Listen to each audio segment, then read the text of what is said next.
এই যে ছেলে আমার রাগ করে ঘুমিয়ে পড়েছে। দুপুর 2টোর সময় থেকে জেদ, এখন বাজে বিকেল 5টা, এখনও তার জেদ কমে না। 5টার সময় এই মাত্র কাঁদতে কাঁদতে ঘুমিয়ে গেল, সমানে কান্না করছিল। ওর ঠাম্মি গেছে বাড়ির ঠাকুরের পুজো, আজকে বাড়ির ঠাকুরের পুজো দিতে গেছে।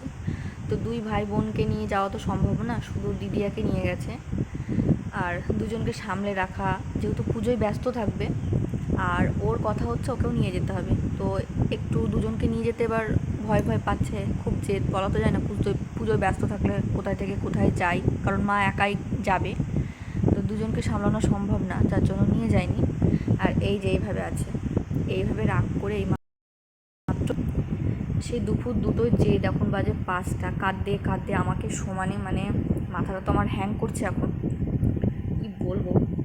আর এই জেদ যে কদিন থাকবে তার ঠিক নেই। ঠিক এইভাবে ঘুমালো, এখন একটু বকলাম, বকার জন্য এই যে এইভাবে ঘুমোচ্ছে।